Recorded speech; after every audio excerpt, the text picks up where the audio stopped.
That is a Lunarch Veteran and a Voice of the Blessed, and I will be attempting to kill the Voice of the Blessed with my cut down while I can. Get a clock counter. Drain 1. Okay. Sounds like a good deal. Make more land drops. And I guess attack, because I got the strange feeling that somehow I'm the aggressive deck here. Maybe I was supposed to play Sheoldred if I'm the aggressive deck, but why play Sheoldred when instead I can turn Sheoldred into a Discover the Formula? That sounds like a better use of my time. Maybe not a better use of, like, maximizing win rate or anything, but I'm not here to do that. I'm here to cast Discover the Formula. Let's draw a bunch of cards in response to this and find out what happens. Okay, that resolves. There's a lot of Lunarch Veterans. Opponent's definitely gaining life. Weren't some triggers? Okay, I was gonna say, I feel like there is supposed to be some triggers here. You want to cast a Cabaret Rebels opponent so that I can, like, do a Spell Pierce?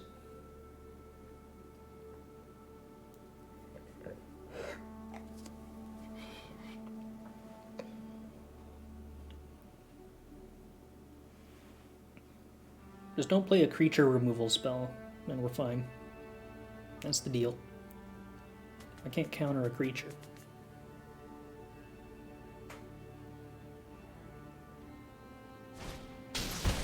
Okay, that's not a removal spell, so that's fine. And we'll be drawing a lot of cards, though, which is kind of awkward. Sort of just want to, like, kill the Innkeeper and then kill the Voice. This way they gain the lowest amount of possible life.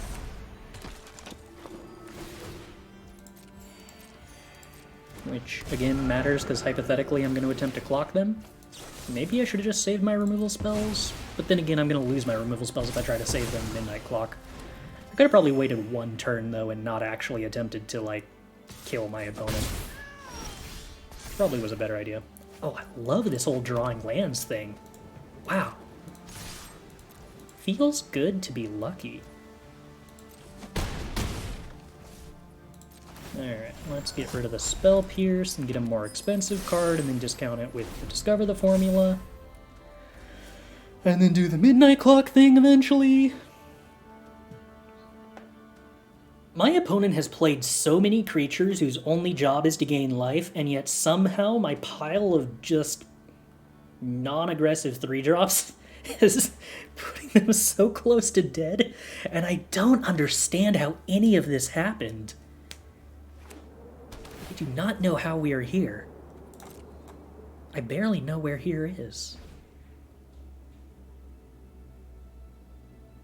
You want to play a Cabaret Rebels opponent so I can actually use this Negate for some reason?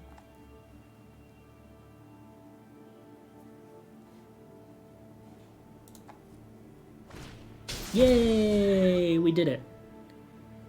I should probably discover the formula first, I'm guessing.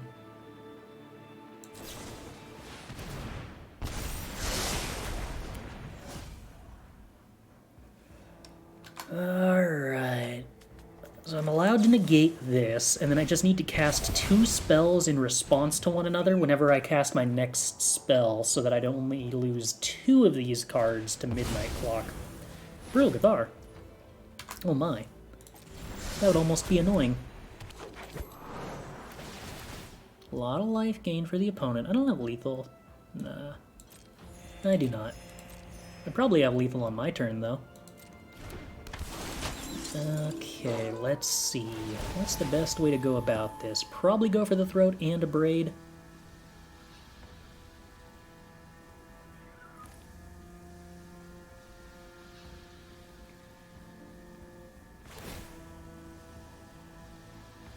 Oh wait, if they exile Rusko... Ooh... I can get another clock? I kinda want another clock more than I want to do 1 damage to the opponent. Okay, opponent, deal. That resolves. In fact, you can attack with Lunarch Veterans if you want, opponent. Yeah? Cool. Alright. Deal 3 damage. Make a clock. Oh, that means I can cast Fading Hope too. Oh, free mana. Block. Full control. Fading Hope. In response. Go for the throat. Could technically take no damage here, but I'd probably rather kill the Growler Greeters than take no damage. Alright, bye-bye, March. You tried. Oh, hello, March. I like how we can tell it's the same March, because it's the one that's discounted. Should have hit Greeters pre-Cathar.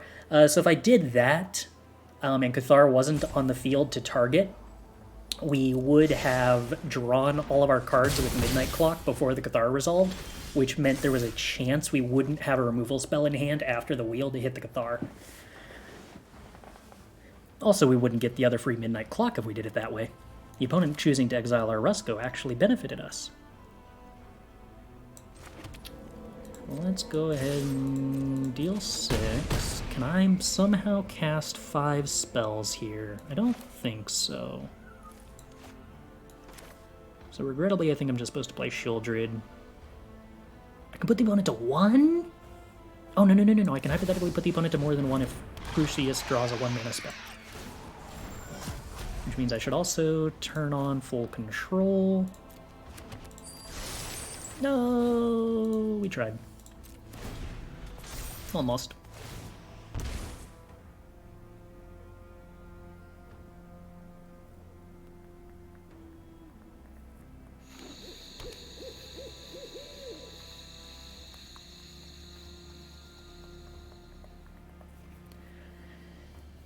I don't think the opponent's going to have an easy time getting out of this. I think it was discard Crucias if you wanted 1 mana. Maybe? The fact that discarding Crucias and going down hits all 2-drops... I guess 2-drops actually were fine, because we were getting the treasure. But there's a lot of lands. Maybe it's still better odds of hitting the 1-drop? Or 2-drop by going Crucias down and hitting lands instead of going land up and hitting 6-drops, 4-drops, and 3-drops? Probably was supposed to cut down that in response to the triggers, but I can't be expected to remember how to play Magic.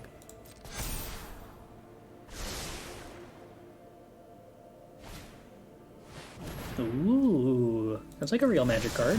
Alright. Oh. I mean, that triggers life gain, so I guess that's fine. I believe at this point, I am now interested in just killing the creatures. Maybe I was supposed to be interested in this already, but I don't know. Shouldn't this cost 1? Oh, okay, I'm done thinking. Maybe it did cost 1 less already. Okay, so this puts the opponent to 6.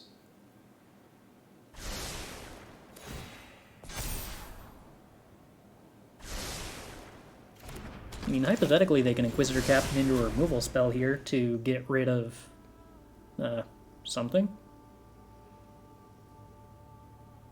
If I wait for the Captain to resolve, then they gain life off these Lunarch veterans.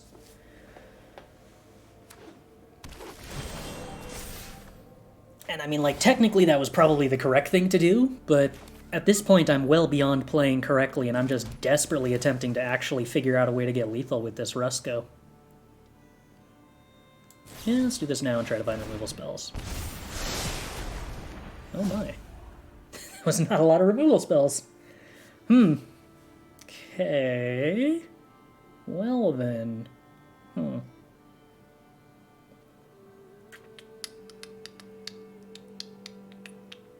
I guess we have to pass. And just like that, there is almost a chance we could lose this. Sort of. Let's go with lesser. Alright, Negate's not good, but something. Opponent down to 3. I can cast 1 spell and put them at 2. Opponent, do you want to just cast something that draws a card, maybe? I'll let it resolve. I'm gonna draw a card. Sad.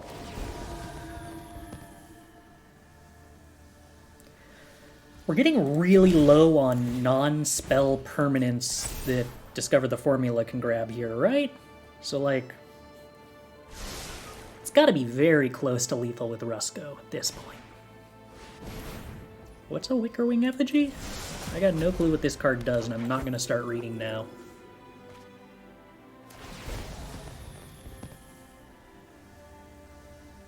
I think it makes bats?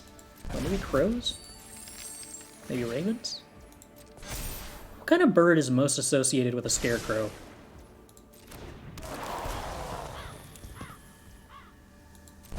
Probably crow, given that's the bird in the name. Probably crow. Probably crow.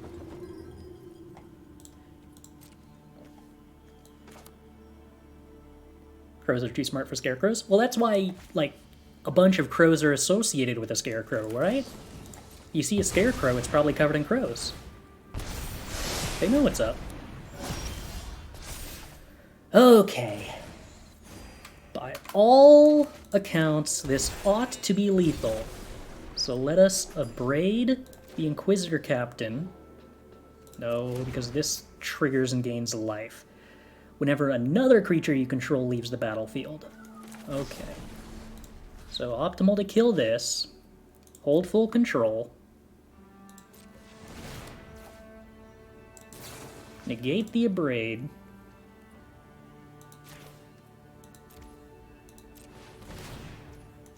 Spell Pierce Negate.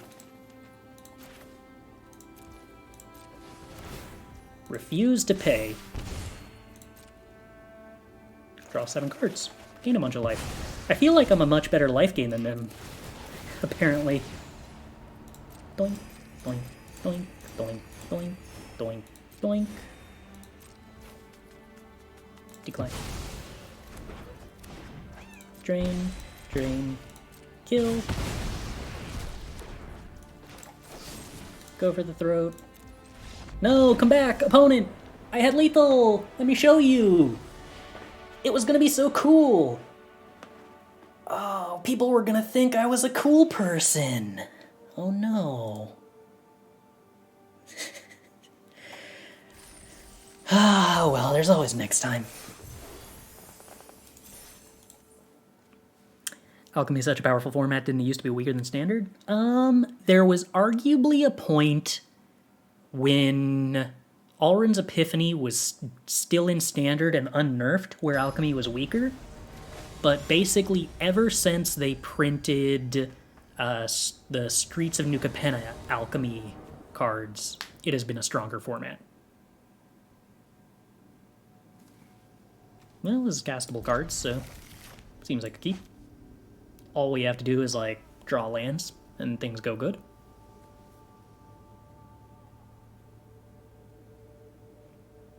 But yeah, there was a point in time where, like, the only meaningful differences was that Lear, Divide by Zero, Alrund's Epiphany, and Asika's Chariot were nerfed, and there were, like, no meaningful buffs to anything and no meaningful alchemy-only cards. At that point in time, Alchemy was, in fact, weaker than Standard. That is not a land, so this could be awkward. That's a land, so this isn't awkward at all. Still not really willing to play Crucias, because we'll just draw one more land and then be able to play Crucias with Spell Pierce backup, and that'll, you know, be better. Come on, opponent. Play a card. I dare you. There we go.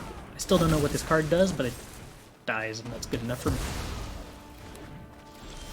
Hey, drawing lands. Never not drawing lands. Probably would rather Rusko than Crucias, which feels kind of bad, but... I mean, in a way, I guess I should be happy that my 4-drop is more desirable to play on curve than my 3-drop. That's probably a sign that they made the 4-drop not worse than it should be. Alright, I don't want you getting that trigger, opponent, so you can just go ahead and pick up that Crucias, please. And I don't think they're going to Fatal Push my Rusko. Oh, Sheoldred, you're tempting. But actually, I think I'd rather trigger Midnight Clock with Rusko, to be entirely honest. Or even make a land drop. Yeah. Crucias to discard to Crucias is sort of like a land drop. Now we're going to do the thing where I attack without really understanding why, because Rusko does a very good job of making your opponent's life total a lot lower than it seems like it ought to be.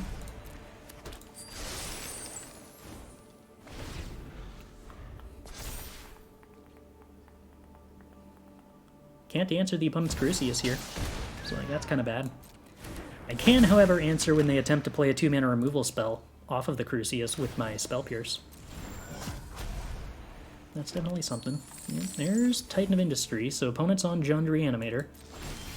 Not necessarily my... Oh, no. Yeah, my 75 doesn't play Jar Soul, so... He's not that. Oh... How come I had to draw a removal spell that hits Crucias? I could have been living the cool life where I just play Discover the Formula, and now I have to, like, sit here and march and kill the opponent's good card like some kind of responsible person? There are very few things I hate as much as being responsible.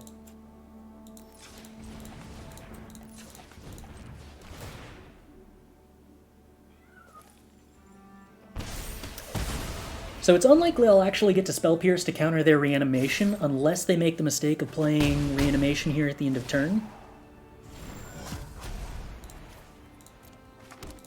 Or if I draw Negate. Go to the Throat could be worse. Because if they just wait until their turn, they play around Make Disappear and Spell Pierce. Now, if they don't have an untapped land, I can Spell Pierce it to stop them from getting this turn. But I'm mostly just really hoping they don't have the untapped land.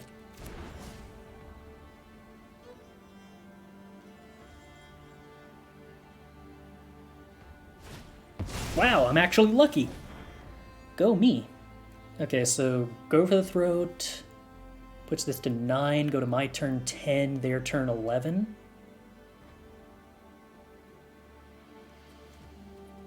If I don't go for the Throat, Midnight Clock 9, activate 10. My turn 9, their turn 10, activate. Yeah, wait, this... The only difference is that I won't have a target for Go for the Throat. 2 treasures to activate Midnight Clock is probably fine. Only means 1 more mana overall, I think. It's a good point. Also lethal, because they're at 5 life. That kind of simplifies things, doesn't it?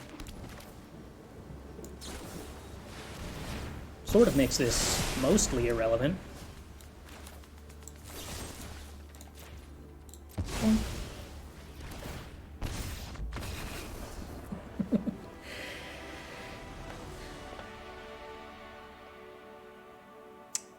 No reason to use treasures now. Well, the one reason that it might have mattered is that using the... It's not actually so much that casting the Go for the Throat there is more mana efficient, because it isn't. What it is target efficient, because if I go for the Throat the creature they're already killing, then I'm not losing one of my things. But if I end up having to go for the Throat the Rusko on their turn in like response to the Titan of Industry reanimate to flip the clock, then... Oh no, I guess I can just do that in response to the Titan ETB, can't I? So there really was no reason to do it on my creature. Yeah. Okay. That's a good reason to do it there. Or that's a good reason to not do it there. I forgot that I'm allowed to respond to the Titan ETB. Alright, let's see if, despite not having any real clue what I'm doing, I can get the final win. That looks like a 2-drop into a 3-drop, and I'm on the play. So we will be keeping this and attempting to draw good cards. Sure, it's kind of a good card if the opponent's on mono red. A little awkward that we don't have more red or black sources. On the off chance we top deck a Crucias. Well, Fading Hope's not super great. Okay. Well, time to top deck good cards.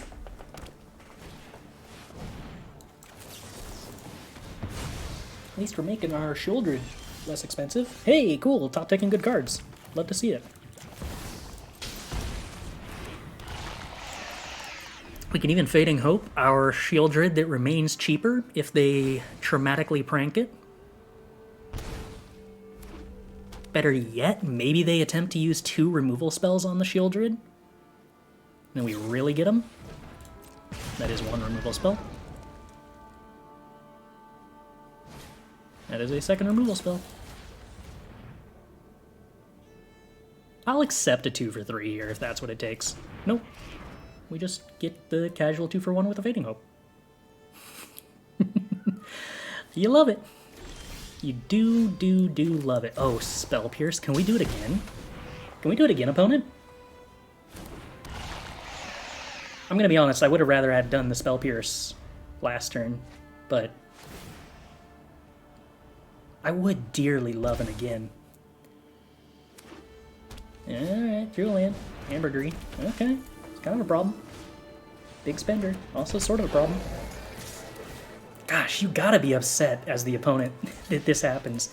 They keep the card in hand. Interesting. No, I'm sorry, opponent. That's not gonna work out very well. I'm just gonna keep taking my 2 for 1s, thank you.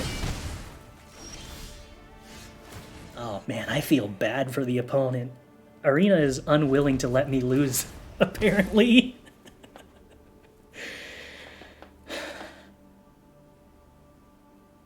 Don't feel bad, opponent. I don't think either of us was responsible for this game.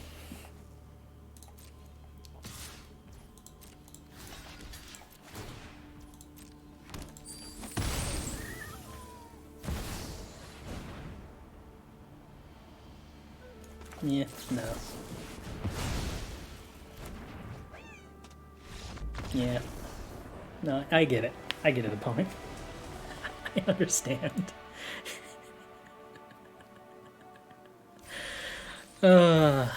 Didn't they give the MPL Lifetime Arena Premium? I'm gonna be honest.